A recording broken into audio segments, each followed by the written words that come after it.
और जब आप सांप्रदायिक हो गए तो आप किसी भी तरह से लोकतांत्रिक और संवैधानिक नहीं हो सकते।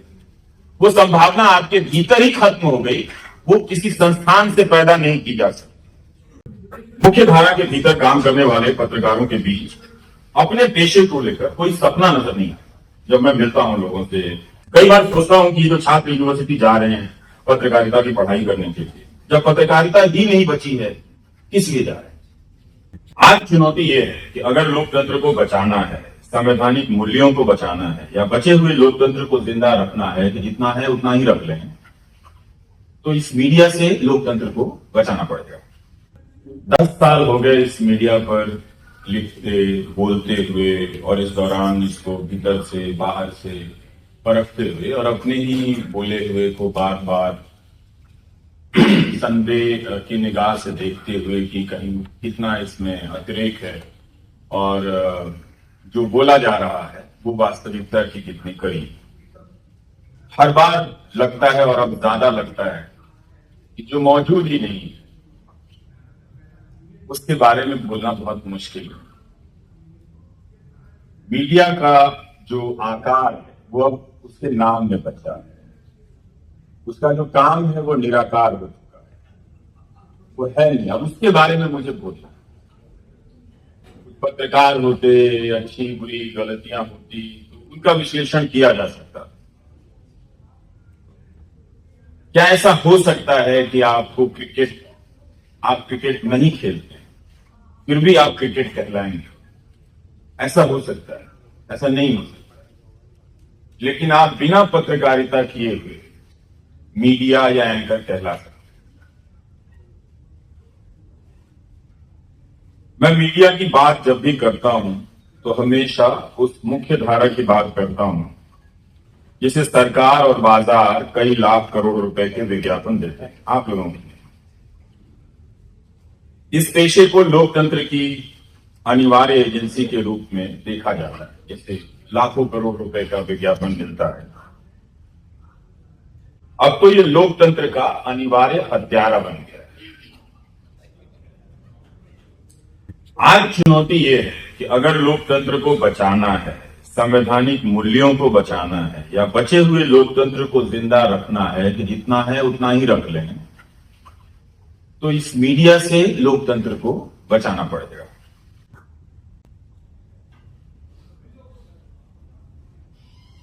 इस दौरान 10 साल जो 2014 जिसके बारे में प्रधानमंत्री जी ने कहा कि वो तारीख नहीं है, बदलाव का एक युग है। जो अपने पेशे में नहीं दिखी वो चीज है सपना। मुख्य धारा के भीतर काम करने वाले पत्रकारों के बीच अपने पेशे को लेकर कोई सपना नजर नहीं आता। जब मैं मिलता हूं लोगों से, और जब सपना नहीं है तो जाहिर है जज्बा भी नहीं होगा। और ये कोई छोटी इंडस्ट्री की बात नहीं करता, काफी बड़ी इंडस्ट्री है। हजारों की संख्या में लोग इसमें काम करते हैं। काम करने के लिए हजारों की संख्या में लोग पत्रकारिता की पढ़ाई करते हैं, और इन सब की संख्या मिला दें तो ठीक ठाक एक संख्या बन जाती है। फिर भी पत्रकारिता को लेकर इनके बीच कोई सपना नजर नहीं आता। ऐसा होना चाहिए जैसे कोई बल्लेबाज सोचता होगा कि हमारी बल्लेबाजी या गेंदबाजी इस तरह की होनी चाहिए, गेंद की रफ्तार ऐसी होनी चाहिए, उसका स्विंग ऐसा होना चाहिए। इस तरह का सपना मुझे इस पेशे से जुड़े हुए लोग, पढ़ने वाले लोगों में नजर नहीं आता।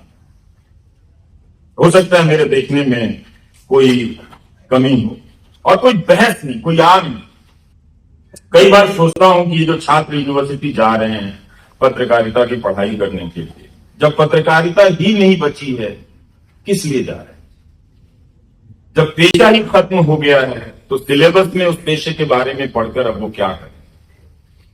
चिंता होती है। नौजवान लोग हैं, हम अपनी उम्र में, फिर भी अवसर हमें मिल जाते थे कुछ ना कुछ करते रहने।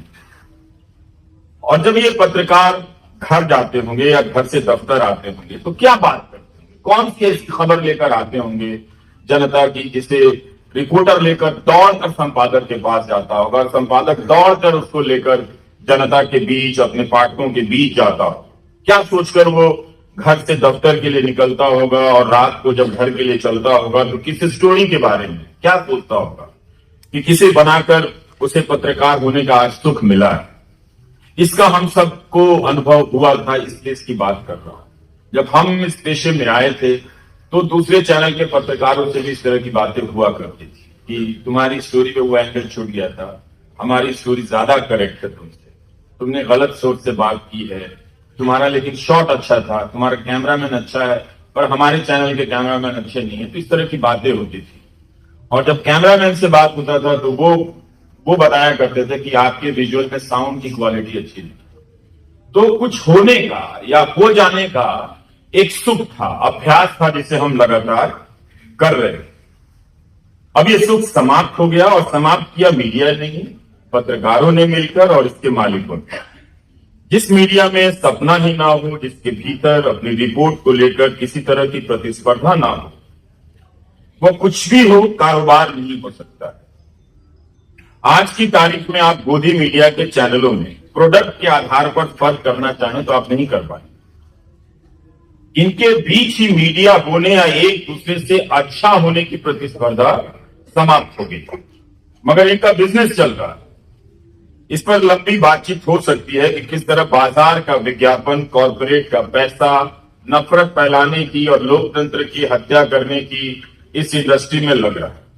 पहले मीडिया बहाना बनाया करता था जब उस पर सवाल उठते थे कि आपका कंटेंट बहुत खराब, तो एक बहाना था कि दर्शक ही ऐसे हैं, टीआरपी नहीं आती है तो हम टीआरपी के लिए वैसे करते हैं, जीने में। लेकिन अब मुकेश अंबानी को तो इसकी मजबूरी नहीं है, उनके पास तो बहुत पैसा है। टीआरपी से कितना पैसा आता है? 20 करोड़, 25 करोड़। इसके लिए भी उनके चैनलों की क्वालिटी, अगर पैसा कारण था तो मुकेश अंबानी का चैनल सबसे अच्छा होना चाहिए, पर उसी चैनल पर उनका एंकर बैठ के बोलता है परमानेंट सोल्यूशन होना चाहिए। तो ये सब बहाना भी अब समाप्त हो गया है, मीडिया ने उसे उतार दिया और एक ऐसा मॉडल विकसित हुआ है जिसे देखकर कोई भी अब आश्वस्त नहीं हो सकता कि हमारा लोकतंत्र सुरक्षित है। 2014 के बाद से मीडिया ने अपनी शक्ति के उस स्रोत को बदल लिया, वो सोच ही खत्म कर दिया कि हमें जनता से शक्ति नहीं लेनी है।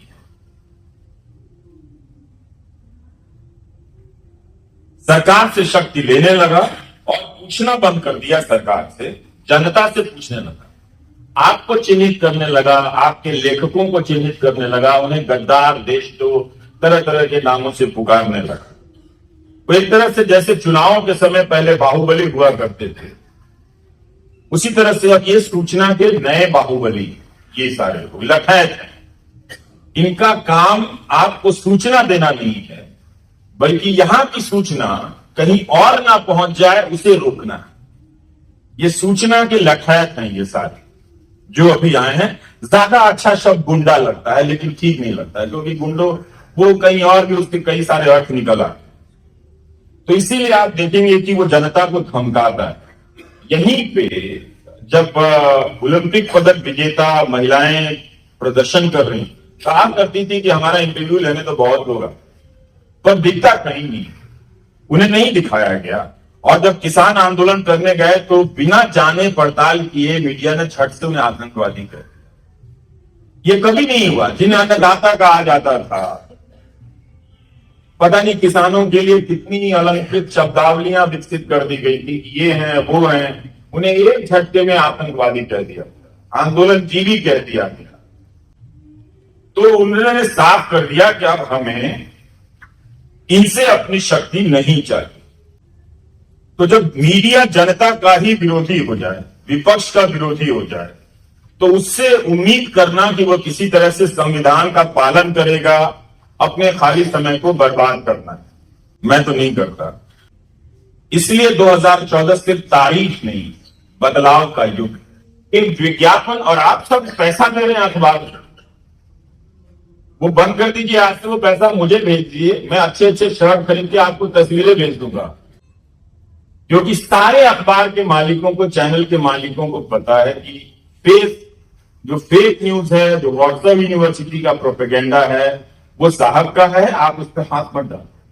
लोकतंत्र को जनता और विपक्ष से विलीन कर दिया। इस मीडिया के स्क्रीन पर विपक्ष और जनता अब नजर नहीं आती। इसकी खबरों का भी एक ही चेहरा है, प्रधानमंत्री नरेंद्र मोदी। सुंदर चेहरा है। इस चेहरे के बगैर उसके पास कोई और सूचना नहीं है। एक नई तरह की सूचना गढ़ी गई ताकि लोगों को पता न चले कि सूचना गायब है। इन 10 वर्षों में प्रधानमंत्री की लोकप्रियता अलग अलग राज्यों में घटती भी रही, बढ़ती भी रही, लेकिन उनके प्रति गोदी मीडिया एक समान से निरंतर निष्ठावान बना रहा, क्योंकि वह उनमें समाहित हो चुका है। वही उनके संपादक हैं, वही उनके समाचार हैं, वही उनके विचार हैं, वही उनके प्रचार हैं। आप सभी आचार हैं और बेकार। इस मीडिया में आप मोदी, बीजेपी, आरएसएस, बजरंग दल सबके गुण देख सकते हैं, मगर विपक्ष को जब यह दिखाता है तो मरियल सा बताता है, उसका उपहास उड़ाता है, विपक्ष के सवालों को कभी जगह नहीं देगा, अदानी और पुलवामा को लेकर कभी सवाल नहीं करेगा। और इस तरह से दिखाता है कि वो दिखाई ना दे, उनका काम नजर ना आए, उन्हें जो भी समर्थन मिल रहा है उसे रिजेक्ट करता है। जब तक गोदी मीडिया के खिलाफ नागरिकों का आंदोलन नहीं होगा, लोग घर घर जाकर नहीं समझाएंगे, तब तक भारत को लोकतांत्रिक और लोकतंत्र के लिए खड़ा होने वाला मीडिया नहीं मिलेगा। अब जो है वो अलग, अब सांप्रदायिकता ही पत्रकारिता है। आप सांप्रदायिकता के बगैर पत्रकारिता की कल्पना नहीं कर सकते। अगर आप सांप्रदायिक नहीं हैं, मुसलमान से नफरत नहीं करते हैं, तो फिर गोदी मीडिया में आप क्या करते हैं, कैसे अपना दिन बिताते होंगे, ये भी सोचने की बात। आपकी क्या वहां कोई जगह हो सकती है? तो आज पत्रकार होने के लिए सांप्रदायिक होना और एंटी मुस्लिम होना पहली शर्त। और जब आप सांप्रदायिक हो गए तो आप किसी भी तरह से लोकतांत्रिक और संवैधानिक नहीं हो सकते। वो संभावना आपके भीतर ही खत्म हो गई, वो किसी संस्थान से पैदा नहीं की जा सकती।